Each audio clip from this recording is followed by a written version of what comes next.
fueron incapaces por falta de educación o impaciencia de hablar un idioma que Koresh pudiera entender. Y sin saberlo, desarrollan a la perfección el libreto para el Apocalipsis. Entonces, tercera parte. Habíamos dicho, conflictos perduran, gente muere. Ahora, reforzamos fundamentalismos. En el año 2005, un diario danés publicó 12 caricaturas de Mahoma que llevaron a distintas protestas, algunas violentas que incluso terminaron en muertes en distintas partes del mundo. Acá pueden ver algunas. Algunas claramente buscan provocar, Mahoma con una especie de bomba en su cabeza como turbante, pero hay otras que son absolutamente inofensivas, Mahoma como pastor, por ejemplo. Ahora, ¿cuál fue la reacción de analistas ante este hecho, ante las caricaturas y las protestas? Básicamente dos. Una reacción fue, más o menos simplifico, qué bárbaros estos musulmanes. No entienden la libertad de prensa, no respetan la separación de iglesia y Estado. Otra reacción, más políticamente correcta, era decir, respetemos su cultura. Respetemos el hecho que en el Islam está prohibido personificar a Mahoma. Entonces, ¿para qué lo hacemos? Respetamos sus creencias. Entonces, para esa segunda vertiente, para ese segundo argumento más políticamente correcto, la violencia es incomprensible tal vez, pero las protestas sí se pueden entender, porque estás atacando sus creencias. ¿Qué pasa si yo les digo que esa postura políticamente correcta, es ignorante, es nefasta y refuerza fundamentalistas? Porque es una postura equivocada. Es una postura que a base de su ignorancia toma posición en un debate teológico de vieja data en el Islam. Y para peor, toma postura del lado de los fundamentalistas. O sea, la postura que no nos gusta, la postura que no queremos que domine en el mundo y que domine el Islam. Porque la prohibición de imágenes de Mahoma es debatida en el Islam. Y no surge del Corán. Incluso vos hacés un rastreo muy superficial de arte islámico y aparece Mahoma todo el tiempo. Mahoma, ese es Mahoma. Mahoma de nuevo, la flecha siempre Mahoma. Mahoma. Mahoma. Bueno, el punto está. Tradiciones islámicas chiita y en particular el sudeste asiático, donde cabe notar, viven la mayoría de los musulmanes del mundo, personifican a Mahoma todo el tiempo. Entonces, de nuevo, no estamos educados, reforzamos fundamentalismos. Último punto, la de limitar nuestra humanidad. Y acá entro en un plano más personal, obviamente. Yo soy agnóstico. El creyente cree, el agnóstico rechaza. El creyente cree, el ateo rechaza. El agnóstico, como yo, es el pusilánime que no se decide. O si lo digo en términos más positivos, el agnóstico es la persona que cree que la pregunta sobre Dios y sobre el más allá es tal vez la pregunta central por la cual nos gustaría tener una respuesta, pero que no tiene respuesta. Yo no tengo certezas. Y el creyente y el ateo muchas veces, no siempre, pero muchas veces tienen algo en común. Se encierran en su pequeña visión del mundo. Tienen certezas, entonces no tienen por qué buscar. El agnóstico, en cambio, quiere abrirse, quiere relacionarse. Entonces cierro con esta propuesta. La actitud correcta hacia otras religiones no es la toleración. La tolerancia implica que están equivocados, pero bueno, las toleramos. Es arrogante, es condescendiente. Respeto es mejor, pero respeto todavía tiene un dejo de distancia. Los respeto, pero no me interesa aprender de ustedes. La actitud correcta es la de apertura y humildad. Estar dispuesto a aprender de las religiones, no solo desde lo académico, pero también como herramienta para nuestras vidas. Ahora, generalmente imaginamos las religiones como estructuras cerradas, casi como países con fronteras y soldados en esas fronteras armados para que no te puedas cruzar.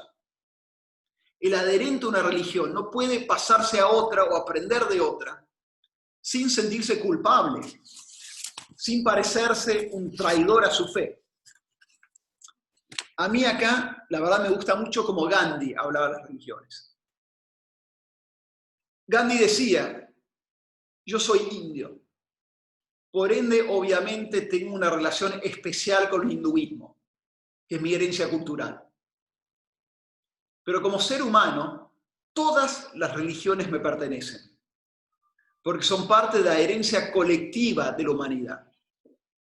Y por ende tengo el mismo derecho a Jesús que el cristiano, el mismo derecho al Buda, al budismo, que el budista. Puedo tomar de ellas y aprender de ellas y usar lo que yo quiera de ellas. Y esa postura, que tal vez parece utópica, no lo es. Porque durante gran parte de la humanidad, los seres humanos vivíamos en comunidades homogéneas y cerradas, donde casi todos teníamos las mismas ideas. Ahora cada vez más vivimos en grandes ciudades, algunas enormes, y las ciudades son lugares donde inevitablemente te vas a codear con personas que tienen otras creencias, otras miradas y otras prácticas de vida. Mayor inmigración, emigración, internet, cine, radio, televisión, significa que cada vez más estamos expuestos a una variedad de valores y creencias. Y ahí se da una condición que los sociólogos del conocimiento llaman contaminación cognitiva. Cuando personas dialogan, empiezan a influir en el pensamiento del otro. Y cuando eso ocurre, cuando el padre del amigo de tu hijo, del mismo colegio, lo vas conociendo, es mucho más difícil caracterizar sus valores como perversos, dementes o malvados. Tal vez incluso tiene algo de razón. Y empezás a cuestionar la verdad absoluta de tu visión de la realidad. Y eso lleva a un cambio radical en nuestros valores y cultura. Empieza a pesar menos el accidente del destino y pesar más la libre elección del individuo. Y en algunas partes del mundo, en particular en las grandes ciudades, la identidad religiosa es algo que se elige. Es parte de un proyecto de vida de un individuo. Se habla en Estados Unidos, como ejemplo, de la preferencia religiosa. La palabra preferencia, claro que surge del mundo del consumo, de objetos para el consumidor. Pero ¿qué quiere decir la palabra desde mi punto de vista?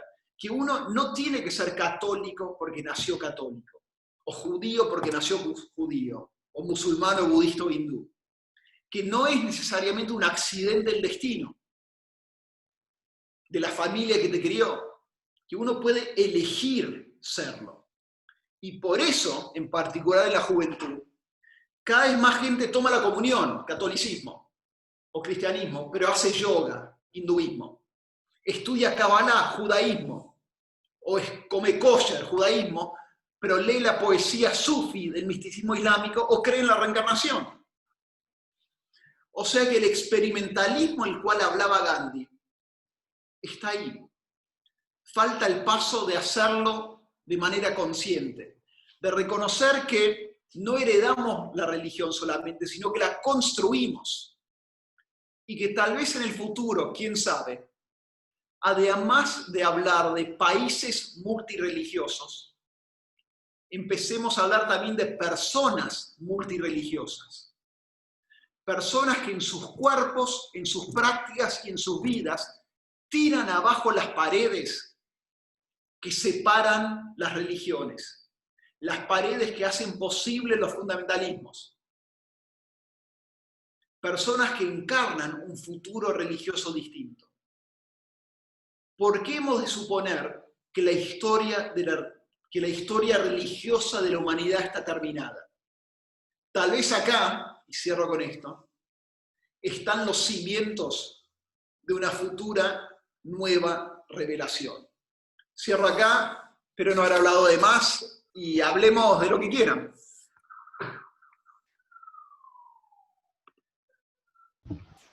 Bueno, doctor Petrella, muchísimas gracias, la verdad que muy interesante.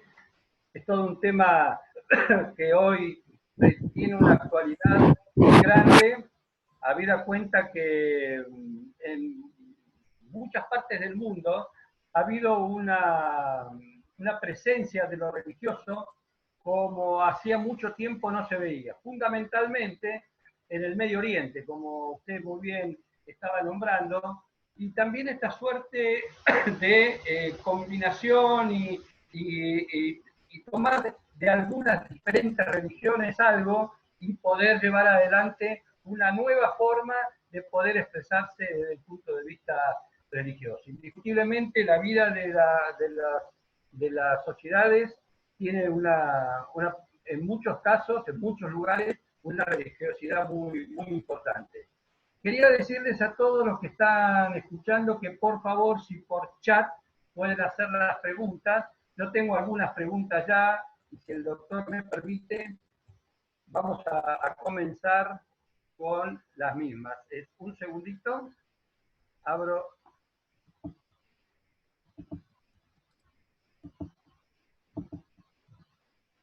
Si me permite.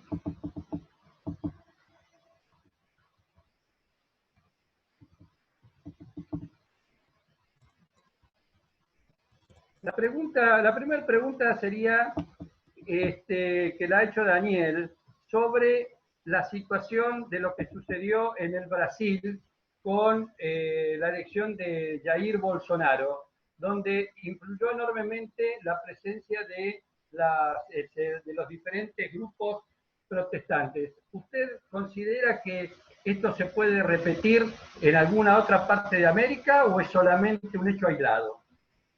A ver, creo que se puede repetir en la Argentina. A ver, no solamente en Brasil, en otras partes del mundo, la religión juega... ¿Me escuchan? Sí, sí. La religión juega un rol cada vez más político. En Estados Unidos hoy, vos no podés ser electo presidente si no hablas abiertamente de tu fe. Un ateo no puede ser hoy presidente de Estados Unidos. Es imposible. Y la verdad, bueno, no solamente en Brasil, El Salvador también, en las elecciones recientes, grupos evangélicos tuvieron un rol enorme.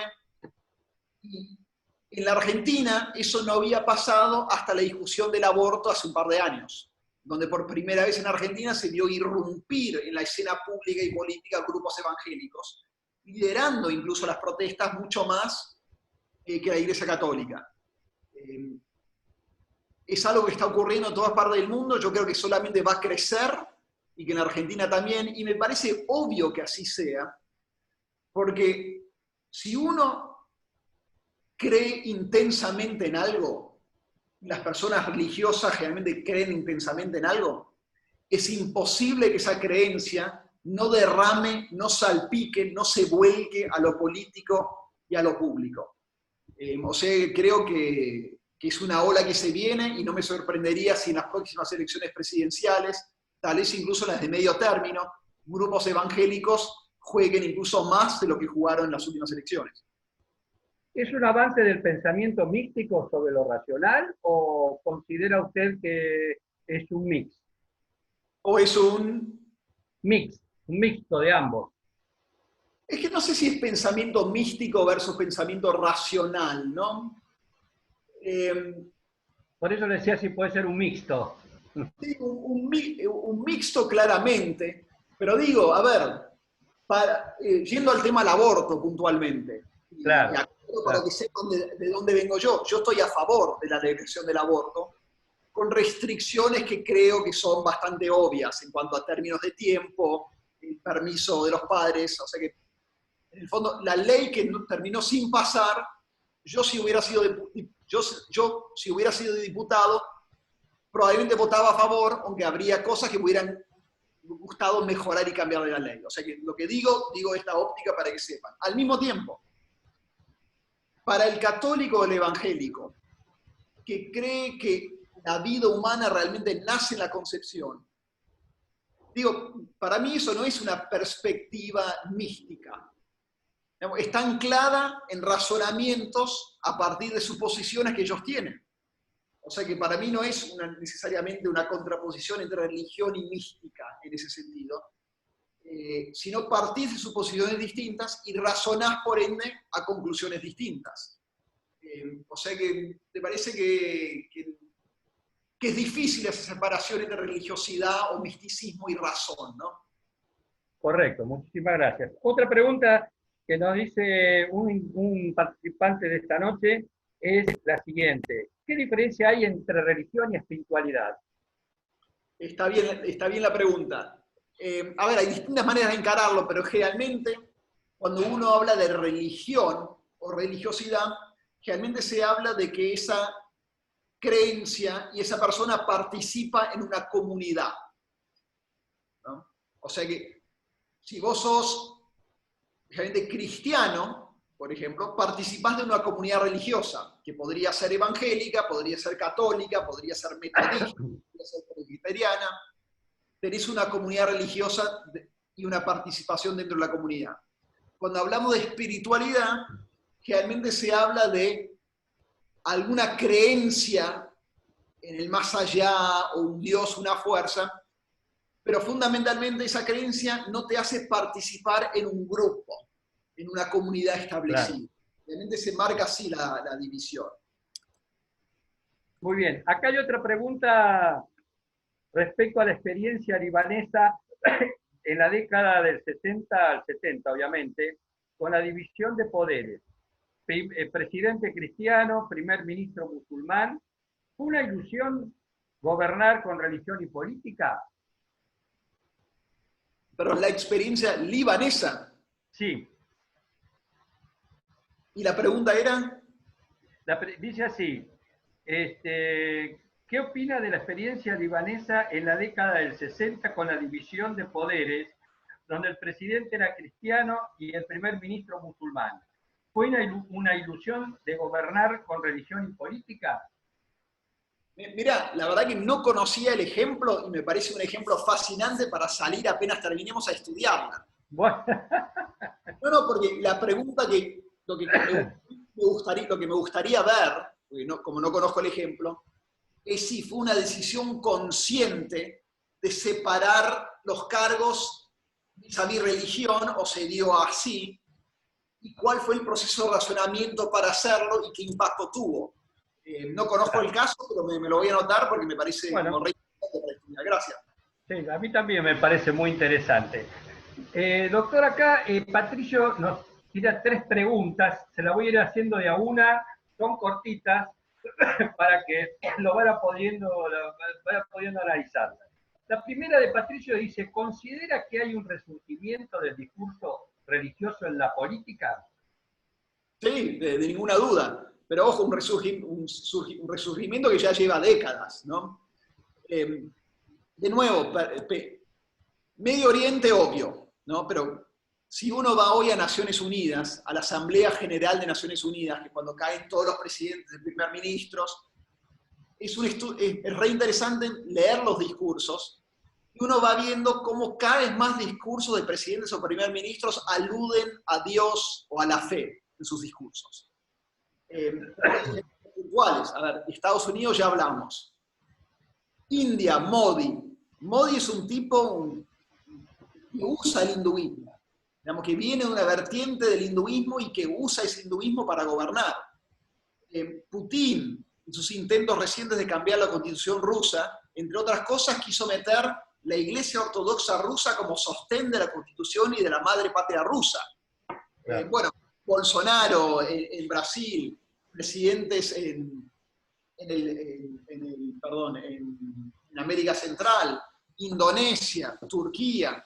A ver, el mundo emergente es un mundo religioso. Digo una cosa más. Por mucho tiempo, antropólogos y sociólogos decían, hay que estudiar por qué la gente es religiosa. Claro. ¿No? Esta idea que la religión se perdía. Exactamente. Es al revés. La única parte del Claro. mundo que es secular es Claro. Europa Occidental. Es la única parte secularizada del mundo. Estados Unidos, América Latina, Asia, África, Medio Oriente, religiosos. Hay que estudiar por qué hay gente secular, no porque hay gente religiosa. La excepción es la gente secular, no al revés. Claro, pero ahí en el occidente también, habida cuenta de las migraciones que vienen de África y de Asia, hay una fuerte presencia musulmana. Y precisamente una de las preguntas está referido a ese tema, ¿no? Cómo en Inglaterra o en el Reino Unido en general, sobre todo en Inglaterra, hay tanta presencia musulmana y si usted cree que eso puede influir fuertemente en ese pensamiento cristiano, protestante o anglicano que tienen los ingleses, fundamentalmente los ingleses. No, muy buena pregunta y también, a ver, no me gusta hacer futurología porque no corresponde. Pero digo dos o tres cosas. Por un lado, después lo pueden buscar, porque una primera cosa hay un error de percepción también en muchos países de Europa Occidental. Y el diario inglés The Guardian, y creo que el Economist, si ustedes después buscan, hay varias encuestas que muestran cuál es el porcentaje de musulmanes en, por ejemplo, Bélgica, o el Reino Unido, o Francia, y después los ciudadanos franceses, cuál es el porcentaje de musulmanes que ellos creen que hay en esos países, ¿no? Claro. Y hay una diferencia abismal de realidad y percepción. Se percibe mucho más de lo que hay en realidad. Eso por un lado. Al mismo tiempo, es cierto que la inmigración musulmana en algunos países europeos genera tensiones, genera problemas. Hay un tema también de natalidad, dicen algunos, que los musulmanes generalmente procrean mucho más que los europeos más seculares, que eso puede ser una tendencia a futuro. Pero también pongamos esto en el contexto de que la inmigración de grupos tradicionalmente siempre ha generado problemas. Digamos, recordemos que en Estados Unidos la inmigración italiana fue un quilombo. La inmigración irlandesa fue un quilombo. Digamos, los católicos eran perseguidos en Estados Unidos por ser irlandeses y por ser católicos, ¿no? Eventualmente hay procesos de asimilación que también se van dando gracias a Dios. Muy bien. Siguiendo con la segunda de Patricio, que lo dejamos colgado, pobre, pregunta, ¿podríamos hablar de populismo evangelizador? A ver, me tendrías que definir populismo evangelizador para que yo te conteste. Claro, esta pregunta la hace un integrante de los que nos están viendo, ¿no? Claro, como yo lo entendería como que el populismo y la religión pareciera ser que van en un mismo ámbito, porque la tercera pregunta, que es un flor de brete, en el cual lo voy a meter, doctor, dice, ¿qué lugar cumple la figura de Dios en los liderazgos populistas? ¿Es similar al de las monarquías absolutas? A ver, voy a tratar de contestar los dos al mismo tiempo. Bárbaro. Probablemente sin satisfacer a ninguna de las dos personas que hizo la pregunta. Pero la primera dificultad es ver cómo definimos populismo, ¿no? Y la literatura que hay de ciencia política sobre esto, que hay ya un montón, hay gente con distintas definiciones. La definición que me gusta a mí es que el líder populista o el partido político populista es el partido político o el líder que dice, yo y solamente yo encarno la voz del pueblo. Por ende, la oposición es antipueblo, está excluido del pueblo, porque solamente yo encarno al pueblo, ¿no? Esa es una de las definiciones de populismo que para mí mejor funciona. Solamente el líder encarna la voz del pueblo. Por ende, toda persona que se me opone es antipueblo. Ahora, si vos tomás esa idea como definición, hay un paralelismo obvio entre esa comprensión del populismo y una manera de entender la religión.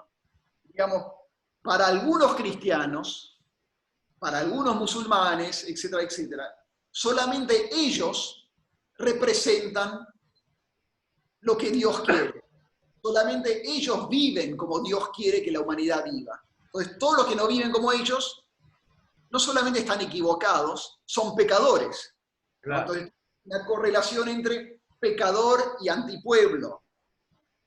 Entonces, bueno, si uno entiende el populismo de esa manera, yo creo que hay como una especie de simbiosis en lo que uno podría llamar el temperamento populista y el temperamento religioso, ¿no? Ahora, si eso quiere decir que Dios es como monarquía, ya no me queda tan claro, pero creo que uno puede, viste, como trazar ciertas conexiones. Muy bien, muchas gracias. Facundo hace la siguiente pregunta. ¿En qué medida cree que las distintas religiones han sido funcionales al poder político a lo largo de la historia para contener a los individuos? Y si por el contrario hay ejemplos en que hayan sido vehículos de revoluciones. Está bien, buena pregunta. Revolución y contrarrevolución, ¿no? Es lo que está Facundo dando a entender. La primera pregunta tiene como un dejo a Marx, ¿no? Religión de lo como vos. Sí, a ver, obviamente hay algo de eso. Hay obviamente algo de eso en la historia de las religiones. Al mismo tiempo, a ver, Martin Luther King, el gran líder por los derechos políticos y civiles de los afroamericanos en Estados Unidos, era un líder religioso. Digamos, el movimiento por los derechos civiles y políticos de los afroamericanos en Estados Unidos fue principalmente un movimiento religioso. Digamos, no se puede entender ese movimiento sin entender el impacto y la influencia del cristianismo y la lectura afroamericana de la Biblia en ese momento. Entonces, la religión es fundamentalmente un fenómeno ambiguo. ¿Qué quiero decir con esto?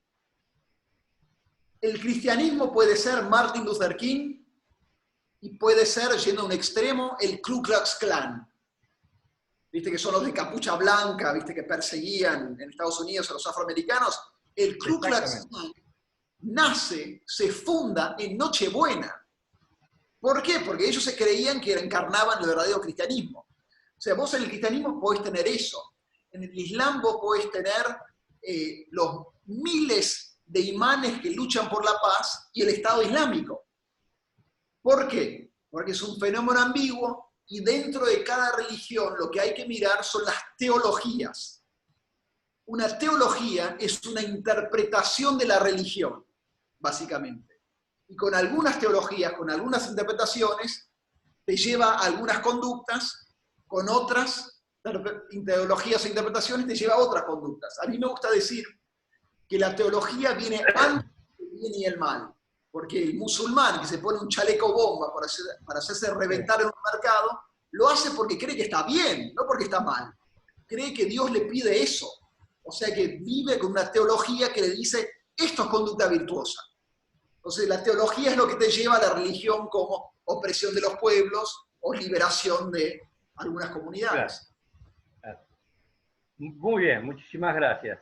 Gustavo nos da esta siguiente pregunta que tiene una introducción. Siempre se comentó que la elección de los cónclaves papales tenían que ver con los grandes movimientos políticos mundiales. Lo demostraron durante la Edad Media, siendo parte gobernante con la nobleza.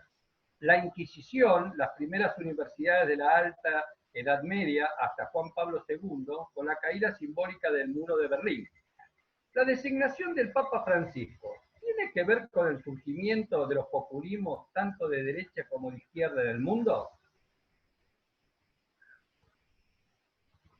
Para mí no, te digo la verdad. Porque además, habría que chequear esto bien, pero la elección de Bergoglio como papa, la verdad que es me parece, auge global de los populismos. Creo que ya teníamos en América Latina, pero no tenías la figura de Trump en Estados Unidos, que mucha gente asocia con el populismo, no tenías Erdogan, me parece, en Hungría. Como el mundo no había hecho el giro populista todavía, ¿no? Era todavía más bien un fenómeno latinoamericano y no global. A mí me parece que la elección de Bergoglio, Francisco, tiene que ver con un par de cosas. Por un lado, después de Benedicto, la búsqueda de alguien que pudiera como recuperar la idea evangelizadora y de misión de la Iglesia, de búsqueda de fieles, porque el catolicismo está perdiendo fieles en todas partes del mundo. Mientras crecen los grupos evangélicos, caen los adherentes al catolicismo. Por el otro lado, apostaría que en un mundo de conflictos religiosos, el hecho que Bergoglio es argentino, por ende viene de un país de una larga tradición de diálogo interreligioso. La Argentina, país mayoría católica, es el país de mayor número de musulmanes y judíos de América Latina. Por ende, un país que es un ejemplo en eso de convivencia interreligiosa. Para mí eso seguramente también pesó en la elección de Bergoglio como papa. Muy bien, muchísimas gracias, doctor. Vamos a las últimas preguntas, porque son muchas las preguntas que hay, pero bueno, vamos a tratar de seleccionar, porque si no, se va a hacer complicado. Una pregunta dice, ¿en qué medida las religiones tienen un rol en la etapa post-pandemia a nivel global?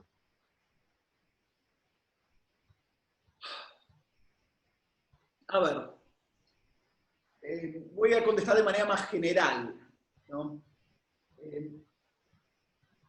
El mes de marzo, ya en pandemia, fue el mes de mayor búsqueda en los últimos 5 años de la palabra plegaria en Google. Hoy se sabe que para medir el humor de la población hay que ver qué están buscando en Internet. A ver, yo le puedo mentir a mi pareja, le puedo mentir a mis viejos, pero cuando voy a la computadora y en Google busco algo, no estoy mintiendo. También salió una nota hace poco en Clarín que la librería de la Villa 31, desde que empezó la pandemia, el libro que más se vende es la Biblia. Nada de esto debería sorprender porque está muy estudiado que en momentos de crisis, guerras, pandemias, catástrofes, la gente se vuelve más religiosa. Digamos, es una tendencia desde siempre. Y la realidad es que no sorprende porque en momentos de crisis, que son momentos de incertidumbre, las religiones tienen una ventaja comparativa, dan certezas, ¿no? Y además consuelan. Yo lo digo a título personal, siendo agnóstico, yo a veces tengo cierta envidia al fundamentalista. Porque me gustaría, sería genial, estar convencido que cuando yo me muera, voy a volver a ver a mi abuela. ¿No? Me encantaría. Lo digo yo. No, sería genial, digamos, y tener esa convicción debe sentirse buenísimo. Entonces, en un mundo de crisis, las certezas valen mucho. Entonces, por un lado, las religiones ya están jugando un rol enorme. En un mundo post-pandemia, creo que hay dos cosas. Por un lado, va a seguir ocurriendo algo que ya ocurre, que movimientos religiosos muchas veces llevan alivio espiritual, pero también material. Cáritas, grupos evangélicos, monjes budistas, ¿no? que llevan ayuda material y espiritual a las poblaciones, que eso va a seguir. Y creo que la pandemia no es que va necesariamente a reforzar, pero creo que va a consolidar la tendencia de décadas atrás, que es un mundo cada vez más religioso. Muy bien. Acá nos preguntan lo siguiente. ¿Usted cree que estamos en una guerra de civilizaciones que se percibió en muchos atentados y sobre todo entre musulmanes contra judíos y cristianos? Muy buena pregunta. No, y me parece que es precisamente uno de los problemas de como muchas veces que surge de falta de educación en cuestiones religiosas. A ver, esa tesis la hizo famosa Samuel Huntington, un politólogo de Harvard muy famoso que escribió el libro Choque de Civilizaciones, que antes fue un ensayo en la revista Foreign Affairs, y que entre los grandes choques que él remarca, realmente pone énfasis en un choque entre la civilización islámica y la occidental. a tal punto diciendo que la civilización islámica tiene fronteras sangrientas. Ahora, ¿cuál es el problema con esta tesis? Dos, por lo menos.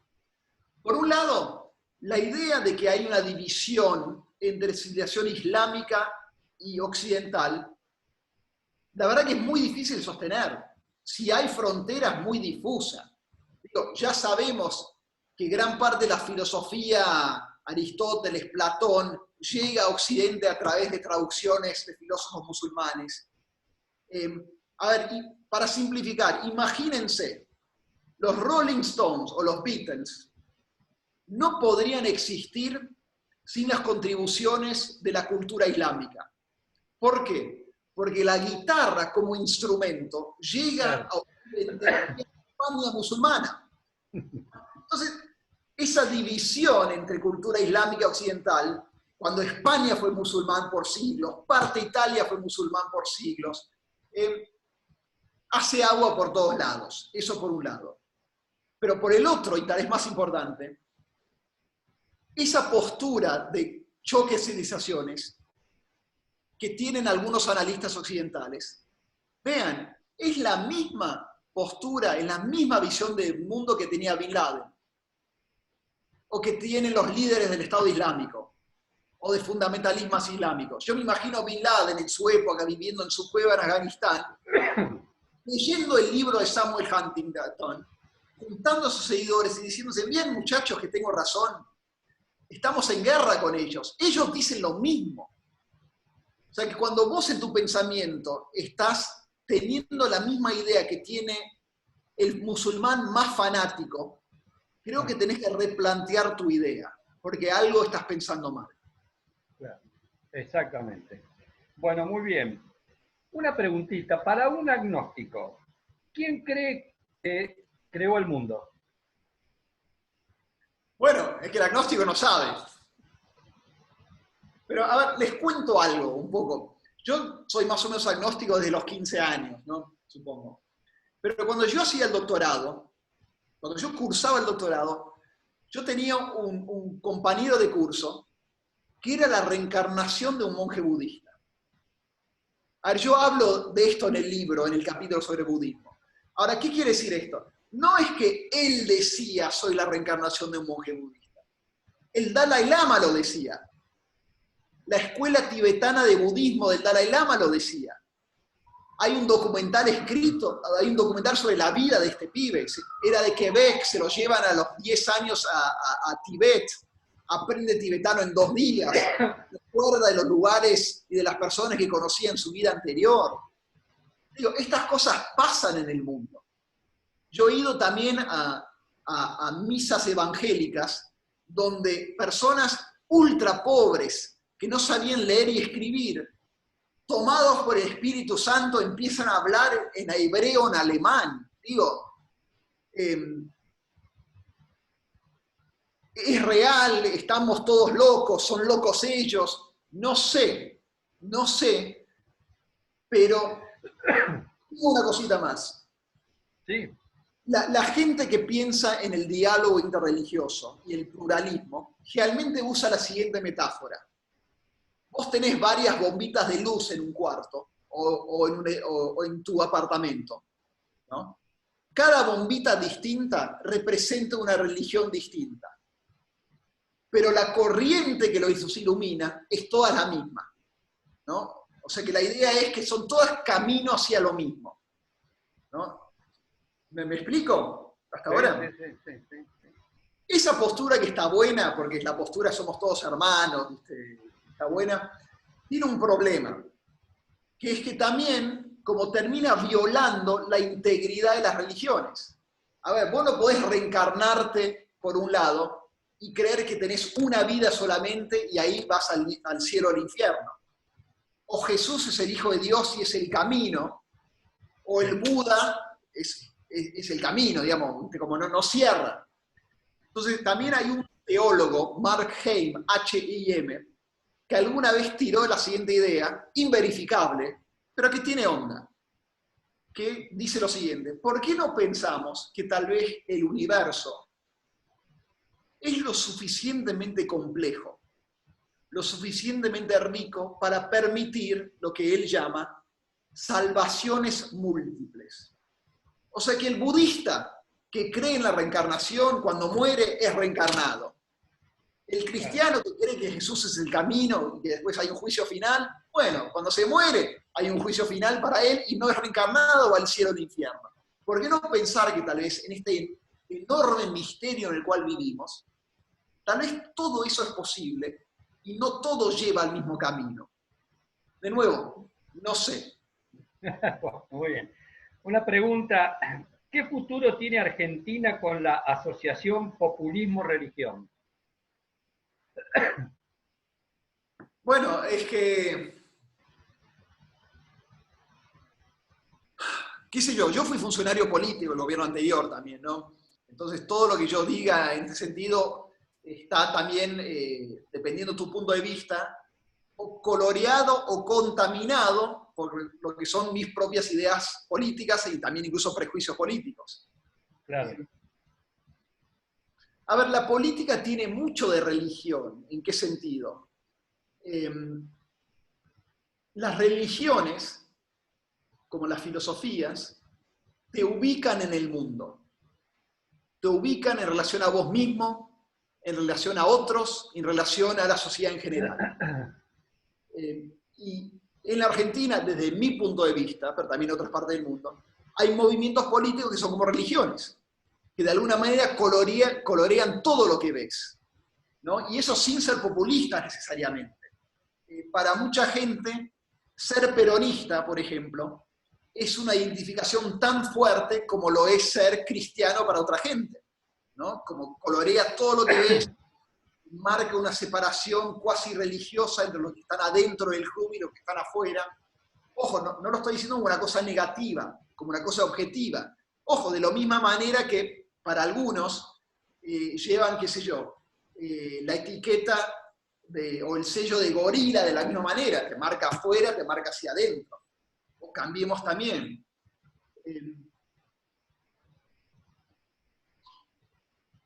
Entonces, como para volver a la pregunta, ¿qué futuro tiene como esa sinergia entre populismo y religión?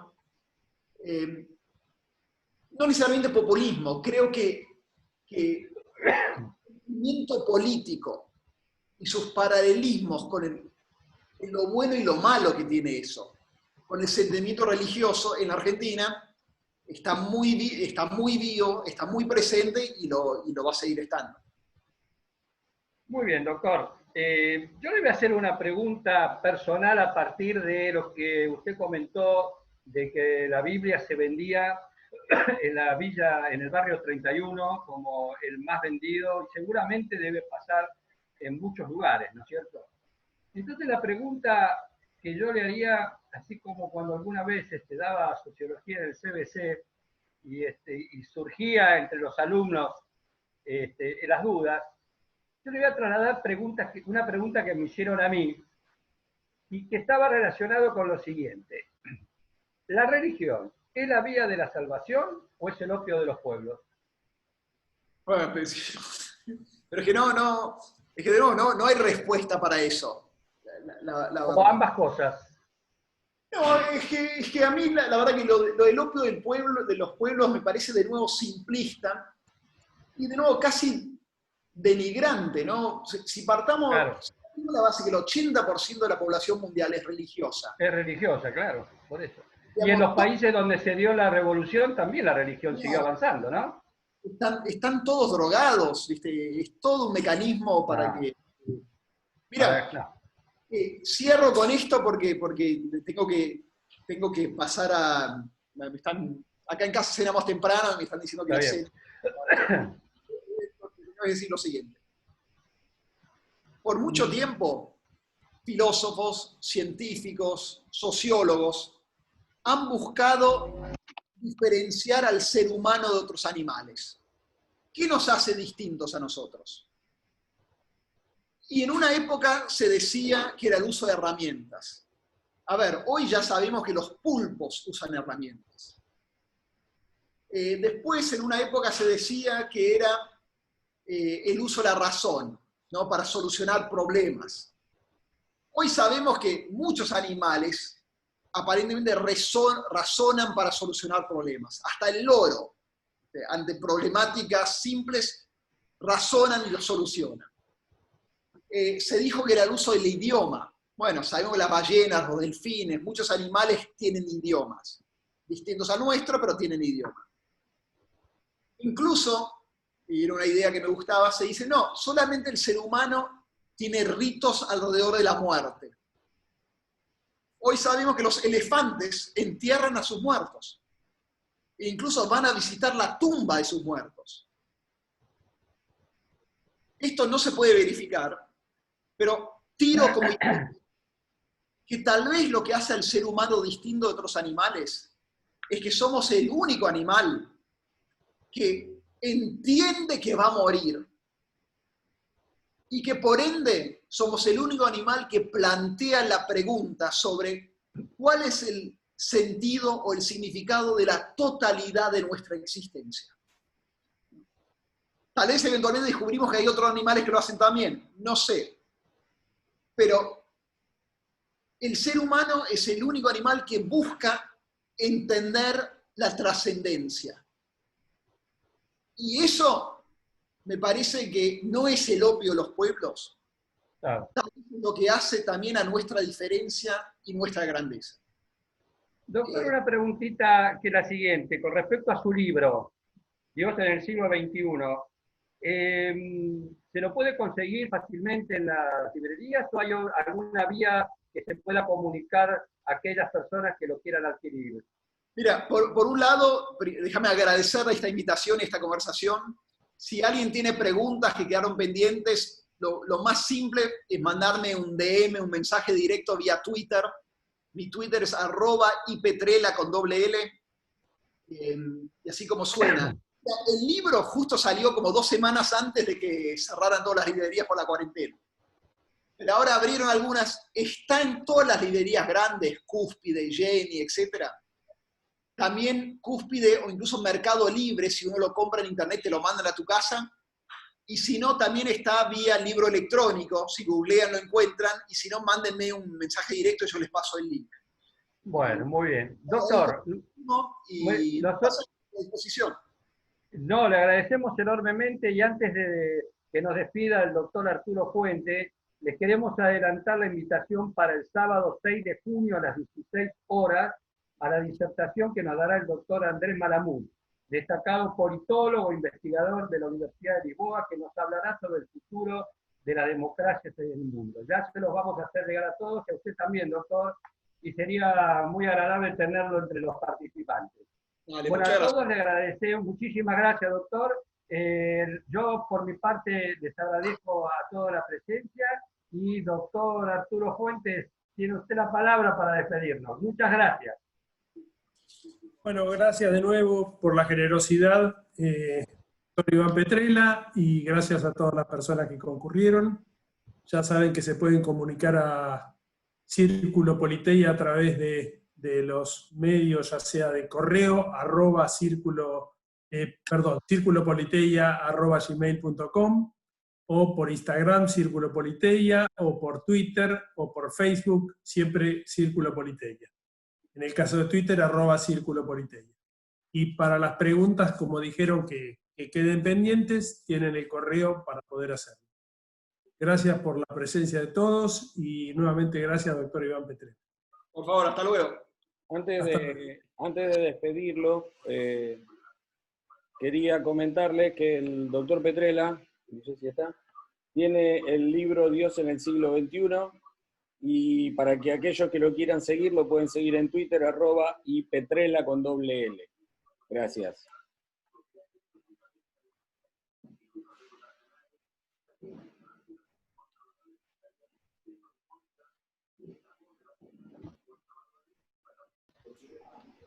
Buenas noches. Buenas noches, gracias. Buenas noches. Hasta luego, muy bueno. Buenas noches. Buenas noches, Juan Carlos, gracias Politeia por la invitación.